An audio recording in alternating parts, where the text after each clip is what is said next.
manage the crisis, but focus on that future because that's where your opportunities are. Solutions from the past and a desire to return to the old status quo is not the way that we have to look forward. Hi, everyone. This is Dana Lewis, and welcome to another edition of Backstory. In this edition, Leadership in Crisis.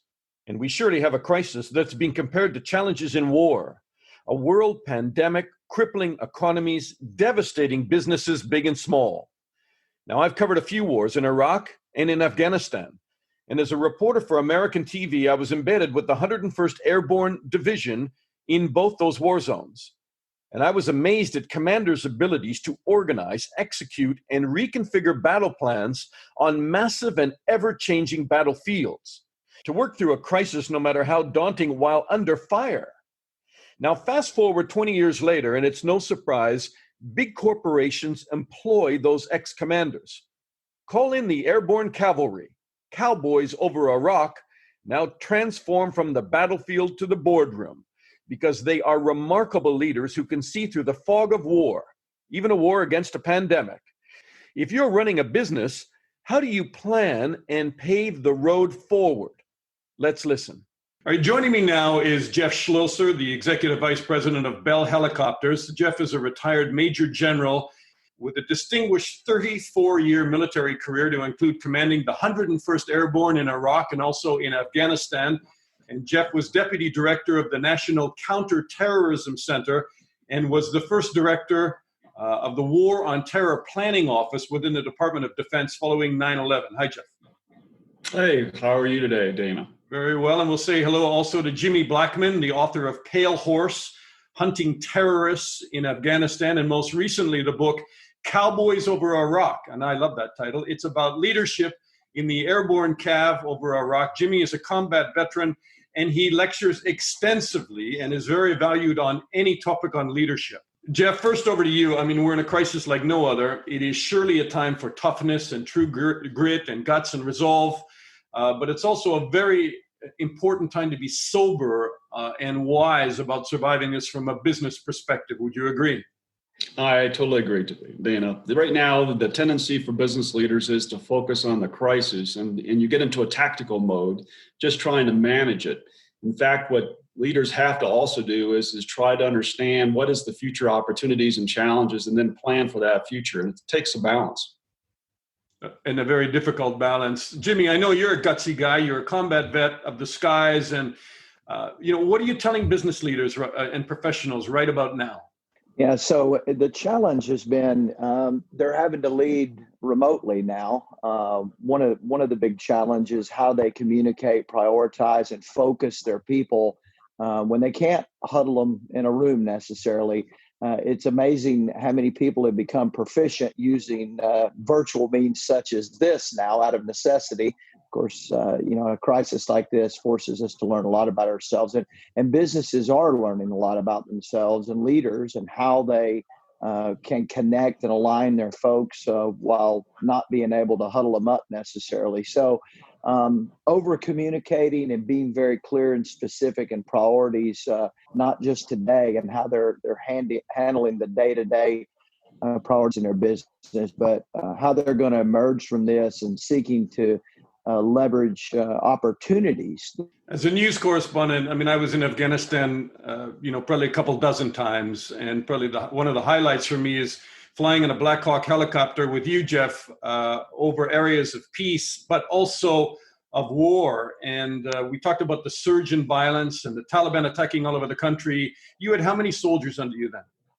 So when we started, about 25,000, and when we left, 37,000. And as you recall, I went and bet my stars and said we needed more resources in spite of Iraq ongoing, and we got them from the administration.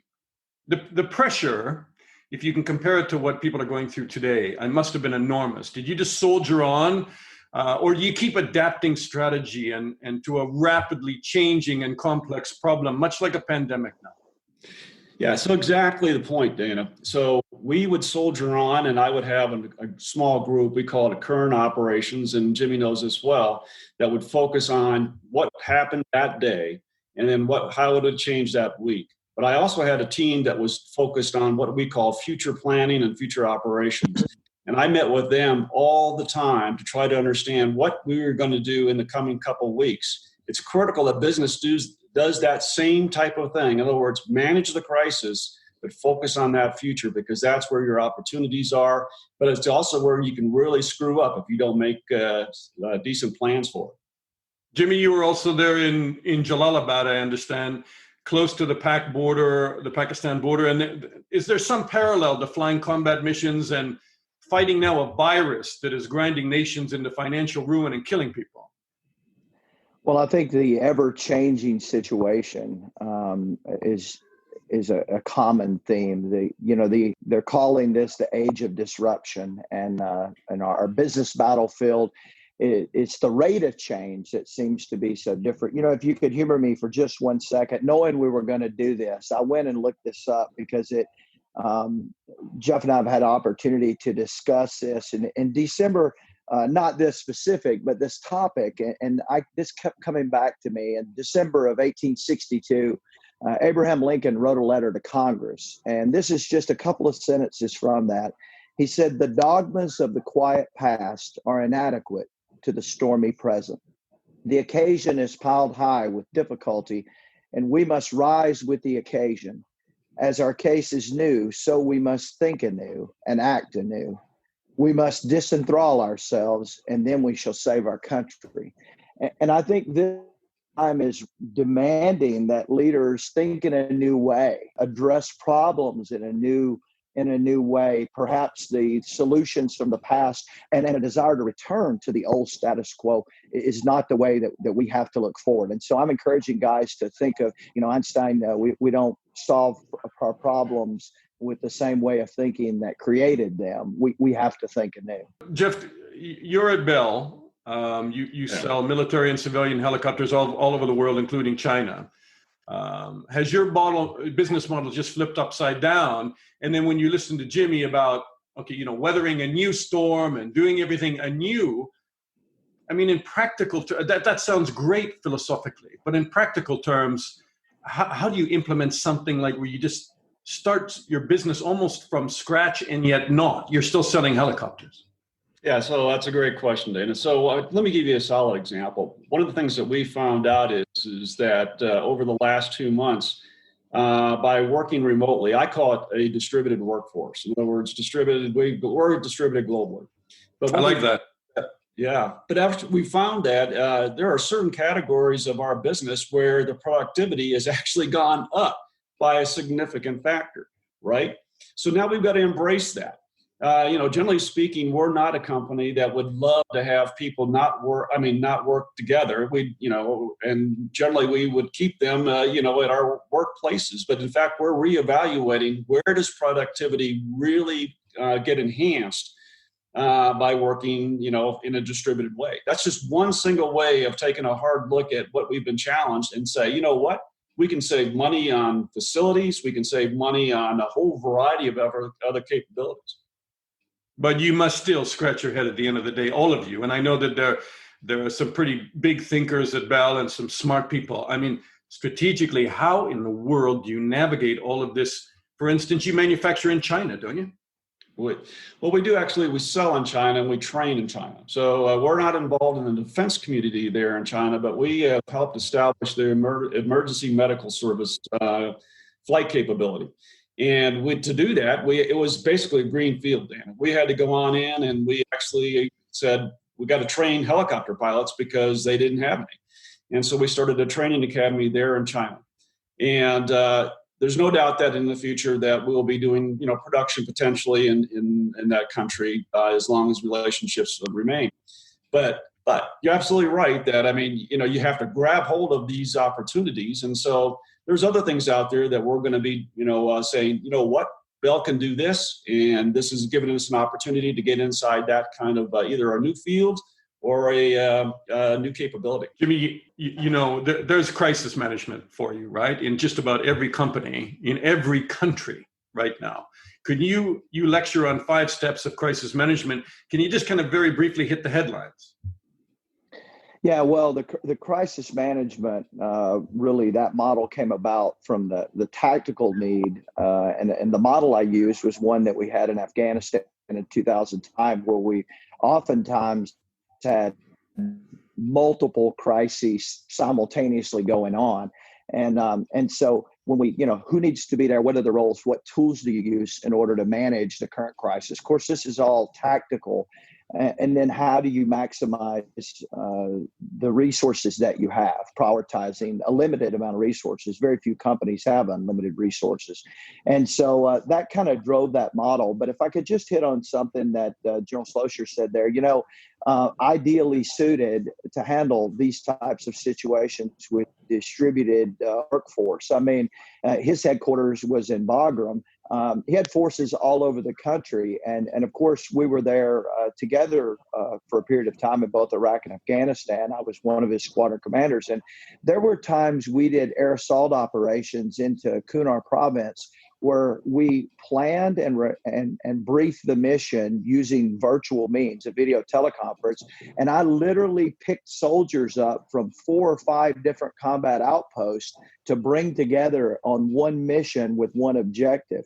We planned that, we rehearsed it, we did everything distributed, and was quite successful in operations. And so we got a lot of military folks out there that have experienced this. It just wasn't in business necessarily, but the same concept. Yeah, Dan, I just wanted to pick up on what Jimmy said. When I reflect back on those times in Afghanistan, just as Jimmy was laying out, one of the things that senior leaders actually have to do in these crisis moments is if you're going to be able to, if you really try to embrace this idea of distributed operations, and right now you don't have a choice, so you better embrace it.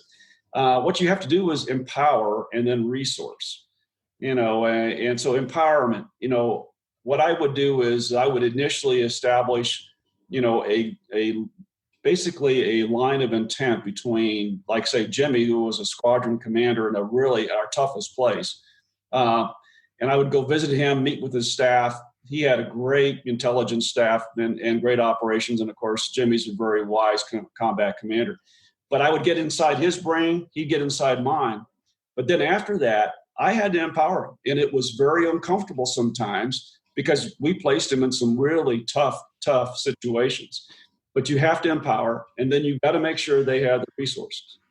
Here's something that puzzled me, because you invited me into Bagram Air Base, which was a former Soviet air base. For people who haven't been to Afghanistan, it's a former Soviet air base. It was taken over by the American forces after 9/11. Huge sprawling air base, but in it you have something called the bridge. And it's a little bit like the Starship Enterprise. And you walk in there and there are all these monitors everywhere, and you see drone feeds, and there are incoming calls. And I know, sir, you were taking all kinds of calls from people out and doing checkups and finding out what was going on the ground.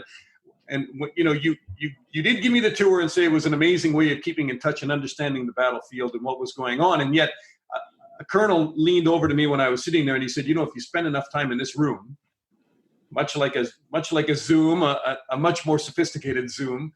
But if you spend that much time in a room like this, you actually think you know what's going on. So there's a little bit of danger in all this technical meeting, isn't there? There absolutely is, Dan. And if you recall, when we were together, so I took you to the bridge, and I took you it's a joint operations center. And, actually we have similar things here in business, where we manage crises, crisis room. But the big danger, as you said, and how I elaborated with that is I said, let's go fly. And we went up and we flew in a place called Capisa, which can be on again and off again, fairly dangerous, up to see soldiers in our French troops as well as our special operations troops. What you have to do is have the combination of have your staff inside the bridge or the Joint Operations Center helping you to understand that what looks to be the situation. But double check, get on the ground, and virtually, as Jimmy's pointed out, that can be challenging. And so now's the time to pick up the phone after you do your Zoom meeting or your web meeting with 15 or 20 people. Pick up the phone and check on Jeff Schloesser and say, hey, Jeff, what's actually happening in your location? Tell me, lowdown, just tell me what's going on. and have that kind of mutual kind of a trusting conversation. And that's going to be that's very critical advice, isn't it? Yeah. I mean, that's how we're going to get through this, I think, And Jimmy, one of the things that I think you lecture about, and it is not unique to your crisis management ideas. I mean, I think every unit, whether it's a tactical command center, for a colonel or a captain, or you head on up to generals, the biggest thing that I saw with the U.S. Army, unlike any other army, and I've embedded as a reporter with lots of them, including the Russian Army, and which is an altogether different experience. And that is that this after action that takes place after a mission or after something has taken place, where you get together and you very quickly, it doesn't go on for hours, but you very quickly say, what did we get right? And more importantly, what did we get wrong? And anybody can talk in that meeting, as far as I understand, and they can challenge a superior. And the idea is to be honest about it and to move forward and learn. Absolutely. I mean, that's how learning, growing organizations thrive. As you said, you have to, take the rank off and have thick skin, kind of the ground rules up front, because that's how we learn and grow. And, a method that I like to use, and all the ones that I facilitated, was I would go to the restroom and look in the mirror before we started and say, what did I do to fail my soldiers or this organization? Maybe I made a decision prematurely that led to other subsequent decisions, and that I didn't need to make it then, or maybe I didn't resource or prepare someone appropriately. And I found that when a leader's vulnerable up front and owns mistakes, it opens the door for others to stand up and say, I could have done this better. And you're right. A lot of organizations, businesses do it when something goes catastrophically wrong, but we should be doing it when things go well. So we develop new best practices as well. Jeff, you were a major general and you had a lot of people serving under you. Does it get difficult to park your ego at the door and have that conversation?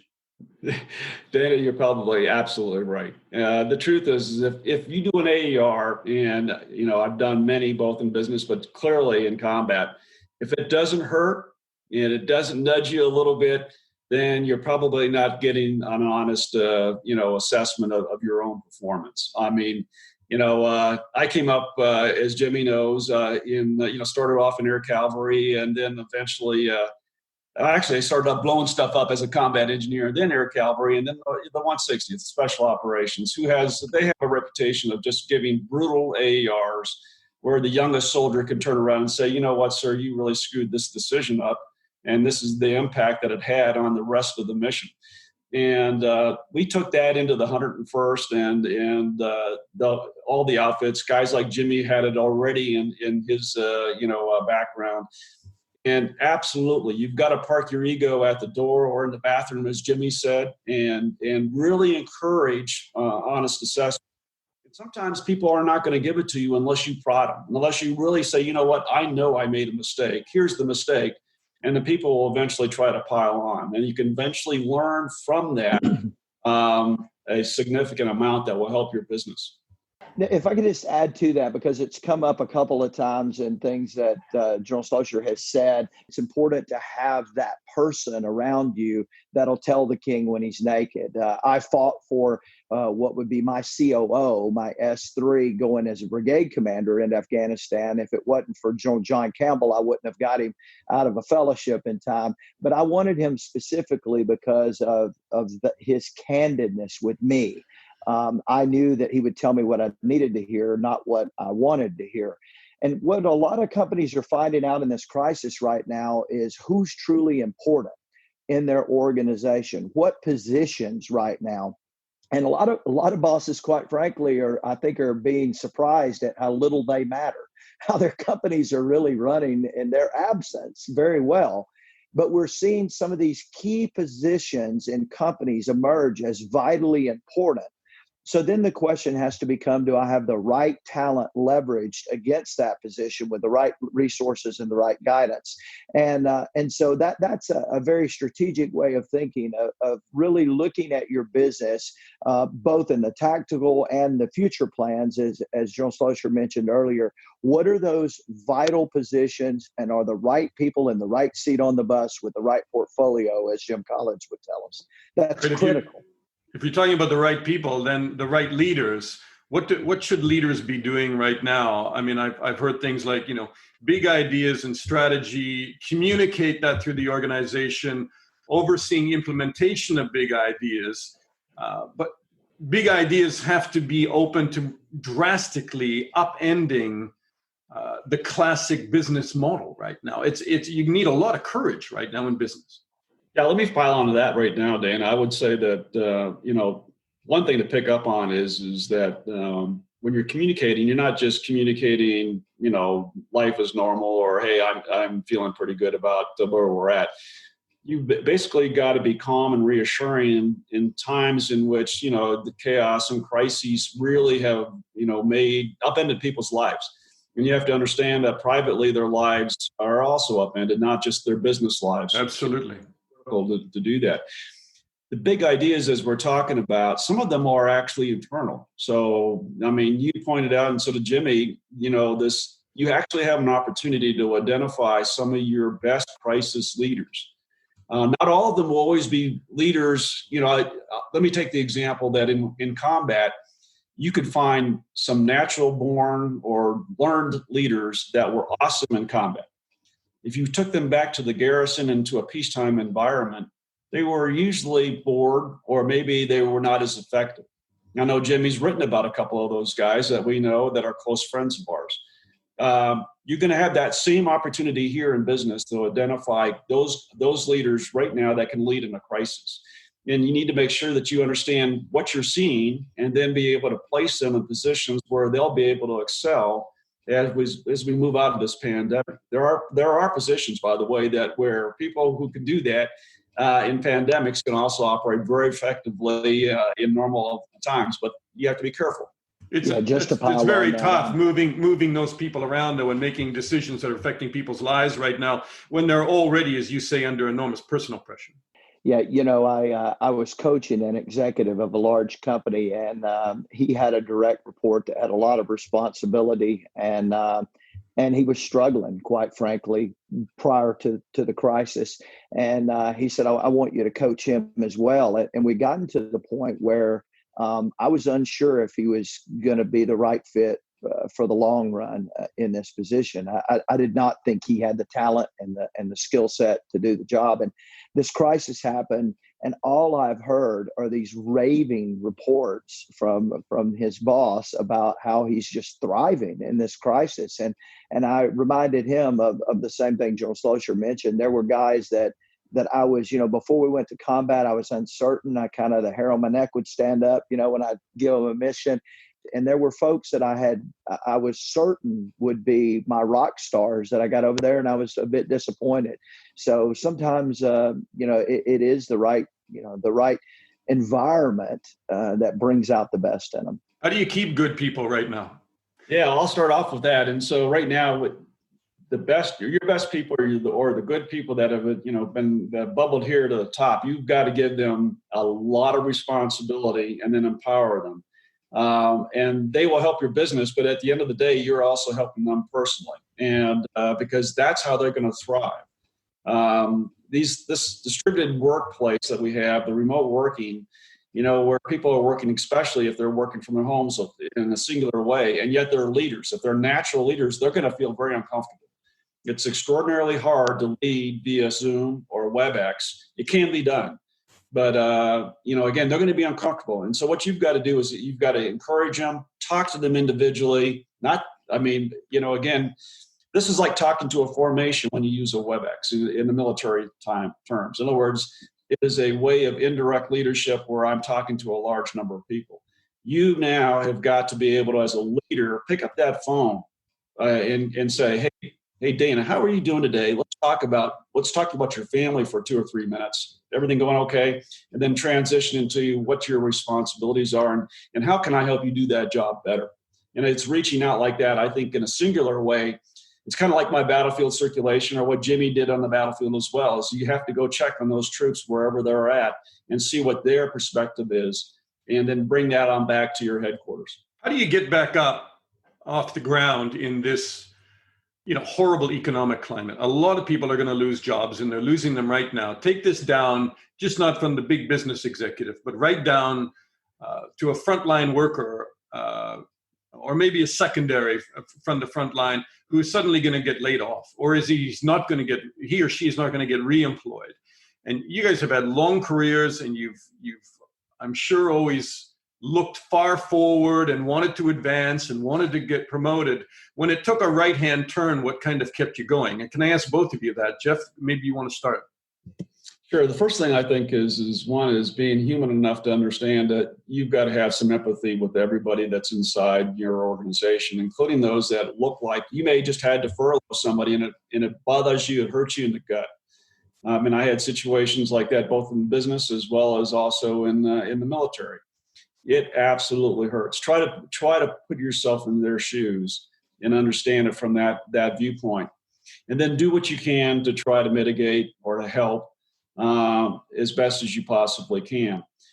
To the rest of the workforce that you have currently ongoing and stuff like that, they're going to look and they're going to see, the people that are actually either furloughed, they've lost their jobs, their friends or relatives or whatever, and they're going to bring that into the workspace. And you're going to have to be able to talk about it. And you're going to have to talk about it in an open way. I mean, what I've actually seen is that on our plant floors, our productivity is actually going up. People are happy to have a job. We're doing our best to take care of them in a variety of different ways that you'd expect, safe health practices and stuff like that. And they're bringing that on and they're working harder. They're just happy to be employed by a good employer. Jimmy? I think the first thing I think of is good people are always in demand. Good people are always, most of them that know they're good and they're talented are confident that they'll get a job somewhere, they'll go somewhere. But this evolution, this change is inevitable. We're seeing, I think we're certainly going to see a commercial real estate crisis here because companies, as Jeff mentioned when we first started, they're figuring out that not everyone has to be in brick and mortar. Not everyone has to have an office with a desk and a chair.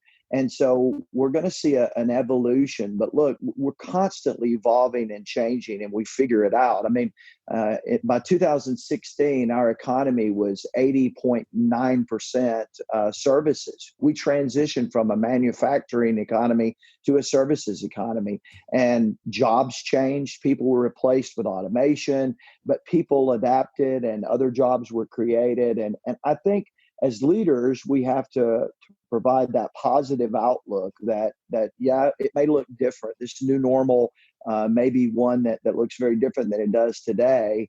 But we've been going through this. The pace has just been increased with this pandemic. Again, I would be optimistic and looking for opportunity, not focusing on the crisis that's in our face. I heard something very interesting today. In fact, a statistic on Georgia opening up, and that only 6% of their business had come back to a lot of the restaurants and that kind of thing. General Petraeus, who you both served with in the 101st Airborne and who I know just did a lecture at the London School of Economics, and I was struck by something he said, and I'd like to have your opinion on it, because there is a divisive debate in America and here in the United Kingdom and all across Europe and elsewhere in the world. You're either saying, we got to stay at home longer, we've got to ride it out, or let's run hot, let's open it up. And General Petraeus said, look, they should not be competing notions. Because if you have health, you have confidence, and your employees won't return and your customers won't return unless you build confidence. So you shouldn't have to choose between your personal health and your financial health. Jeff, you just mentioned on your assembly line that your workers, obviously you've gone out of your way to make them feel confident that they can return. Right. And so, I mean, I think it's a great point that, first and foremost, what you should be doing, I think, in the industries, including the service sector, including the hospitality industry, is one, making sure that your workforce is in fact protected and they feel, not just feel, but are in fact, treated in a way that allows them to maximize their health. That can go from everything for example, on our production lines, where when people come to work, all shifts, basically we shoot their temperature, in a non-intrusive way. And if it's above 100.4, We actually bring them off on the side. They talk to a health provider. They do it again after 15 minutes. And if it still is that high, we advise them to go home and we go through a whole quarantine procedure. We don't have to do that inside of a restaurant, but what you do need to do is take care of your workforce first and foremost. If they feel taken care of, then you can concentrate on your customers. And then the customer is the next part. How do you make a customer feel like it's actually going to be healthy to go and partake in a service, so such as going to a restaurant and things of that nature? You've got to basically think about that kind of, how do you restructure your infrastructure, tables, everything like that? How do you maximize the way that people can still have a good time, have a good meal, and yet at the same time feel healthy and be healthy from it? It's a challenge, but it can be done. And I don't see it as a either or. There's clearly going to be some industries that are going to be challenged for the next 4, 5, maybe more years. And some may not come out the same way. They may come out very differently than what they were prior to this pandemic. But I'm still an optimist that, business as it goes in the UK, in the United States, throughout the world, is going to have to continue on throughout this pandemic. They can't stop. Jimmy, do you want to take a prediction on where we are in the next year or 2 years, how this ends or how it doesn't end at all? Well, I listen to the same news feeds you do, and I, we're certainly not going to we'll have a vaccine in record time, not in the near future. And, I'm an advocate of being smart, but trying to get the economy back going as fast as possible. Four instruments of national power: diplomatic, informational, military, and economic. And from a U.S. Strategic standpoint, our economy is everything. That drives everything for us. So I think that engine needs to get started, not just from a business standpoint, as in a personal business owner, but also the economy's importance to our nation and the global power. I also think that it's hard for each of us to truly understand perspective. And for General Petraeus is speaking, a mentor of mine, a great friend, but he's speaking from his perspective. And I don't know how I would feel if I owned a restaurant right now and I was told I couldn't open it and I was struggling to pay the power bill, or I had employees calling me that were trying to figure out how to get on unemployment or maybe couldn't. That's a very different feeling. And so, my heart goes out to those small business owners that are in a position where they're seeing maybe their life's work vanish in front of their eyes, and they're desperate to try and get things back going. All very well and good to say stay positive, but this is the toughest environment that we've probably ever seen, apart from, a world war. All right, Jeff Schloesser, the Executive Vice President of Bell Helicopters, Major General, retired. And Jimmy Blackmon is the author of Cowboys Over Iraq. It's a great book. I just went through it the other night, and definitely worth reading from a leadership point of view, as well as a great insight into adventure. Thank you both so much for your time and expertise. Great to be with you today.